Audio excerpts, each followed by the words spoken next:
प्यारे बच्चों अस्सलाम वालेकुम। हम क्लास 5th के ईएस का चैप्टर द अर्थ पढ़ रहे हैं। तो आज जो हमारा टॉपिक है वो है इक्लिप्सिस। तो बच्चों इक्लिप्स के बारे में हमें आज पढ़ना है। तो पहले से ही हम जानते हैं जो अर्थ है वो रिवॉल्व करती है अराउंड द सन। जो हमने कल ही पढ़ा उसको हम रोलेशन भी कहते हैं।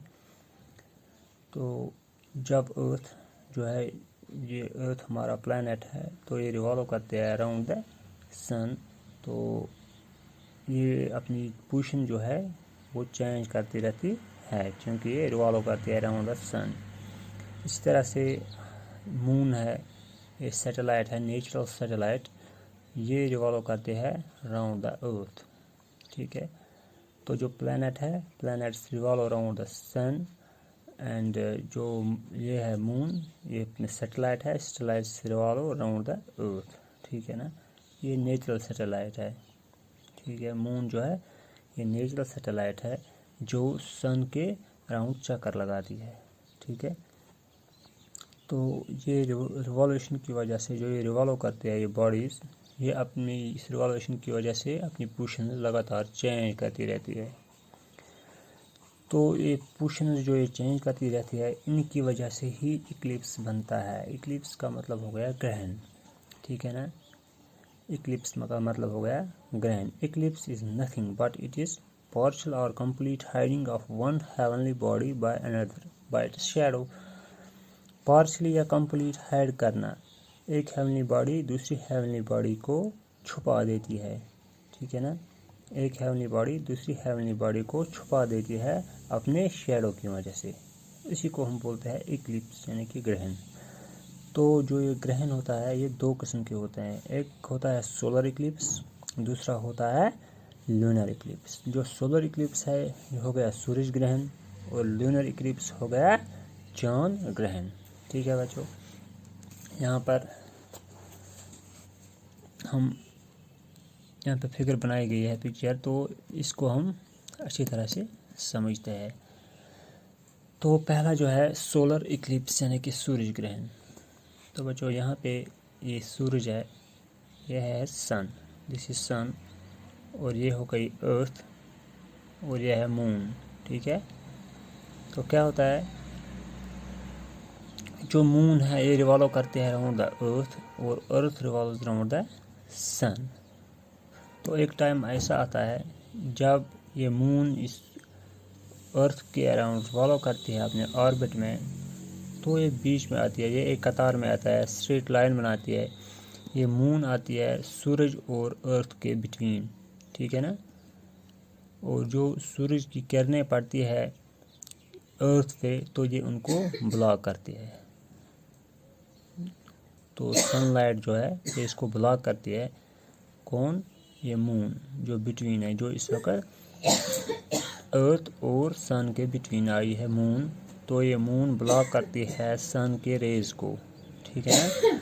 जब इसने सूरज की इन किरणों को ब्लॉक किया तो यहाँ पे इस मून का शेडो यहाँ आएगा, यहाँ अर्थ पे। ठीक है।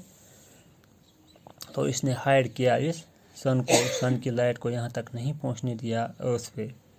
ठीक है ना। तो इसी को हम बोलते हैं सोलर इक्लिप्स, सूरज ग्रहण। ठीक है।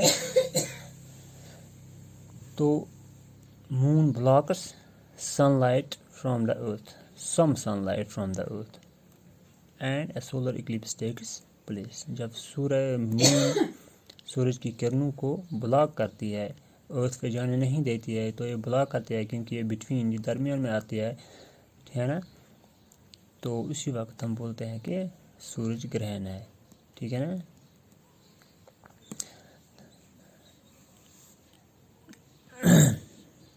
तो ये हो गया सोलर इक्लिप्स यानी कि सूरज ग्रहण कैसे बनता है। तो बच्चों आपने याद रखा कि जो मून है, जब मून आती है सूरज और अर्थ के बिटवीन, तो ये मून सूरज की किरणों को ज़मीन पे नहीं पड़ने देती, ये ब्लॉक करते हैं इस सूरज की इन किरणों को। तो यहाँ पे मून की शेडो आती है अर्थ पे, तो इसी को हम बोलते हैं सूरज ग्रहण। ठीक है ना। ये छुपा देती है वहाँ पे हमें इस सन को। तो हम बोल सकते हैं कि ये सूरज ग्रहण है। इसी तरह से है लूनर इक्लिप्स। लूनर इक्लिप्स हो गया चांद ग्रहण, ठीक है। तो जैसे हमने अभी देखा कि moon revolves around the earth as it is a satellite, तो here in lunar eclipse जो मून है ये ये अर्थ है, इट रिवॉल्व अराउंड द सन। तो जब ये रिवॉल्व कर रही है तो ये एक टाइम ऐसा आता है कि ये चांद और सूरज के बीच में आ जाता है अर्थ, ठीक है ना। तो जो सूरज की किरणें हैं अब उनको ब्लॉक करता है अर्थ, ठीक है ना। तो जो ये अर्थ यहाँ पे है इसने ब्लॉक किया है सूरज की किरणों को, ये उन्हें मून पे नहीं पड़ने देता है। तो यहाँ पे क्या होता है, जो अर्थ है इसकी शैडो कहाँ पे आती है, मून पे, ठीक है ना। तो उस वक़्त हम बोलते हैं कि चांद ग्रहण है, तो उसी को हम बोलते हैं लूनर इक्लिप्स, ठीक है बच्चों।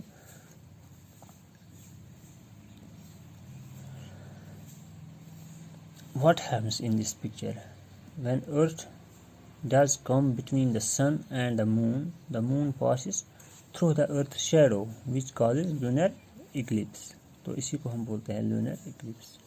जब सूरज की किरणों को अर्थ ब्लॉक करता है और जो मून है उस पर सूरज की किरणें नहीं पड़ती है, उस पर क्या होता है, उस पर अर्थ का शेडो पड़ता है इस मून पे, तो ये कम्प्लीटली हाइड करता है इसको। इट मीन्स कि मून को ग्रहण है, इसको हम बोलते हैं चांद ग्रहण। तो बच्चों इसी को हम बोलते हैं लूनर इक्लिप्स, ठीक है। तो इस तरह से हमने आज ये टॉपिक कंप्लीट किया। इक्लिप्स क्या होता है, सोलर इक्लिप्स क्या होता है और लूनर इक्लिप्स क्या होता है। तो an eclipse is nothing but it is the partial और complete hiding of one heavenly body by another by its shadow, ठीक है। तो अगर आपको डेफिनेशन लिखनी होगी तो आप लिख सकते हो an eclipse is nothing but it is the partial और complete hiding of one heavenly body by another by its shadow. तो it has two types, one is solar eclipse and another is lunar eclipse. तो solar eclipse में क्या होता है, moon comes between the earth and the sun, it blocks the sun rays and the shadow of moon falls on the earth, it's called the solar eclipse. And in lunar eclipse, earth comes between the sun and the moon and the earth completely blocks the sun rays and the shadow of earth falls on the moon, so it hides it. This is called the lunar eclipse. Okay, तो इस तरह से हमारा ये topic आज complete हो गया। कल हम इसके क्वेश्चंस करेंगे। ओके, अस्सलाम वालेकुम।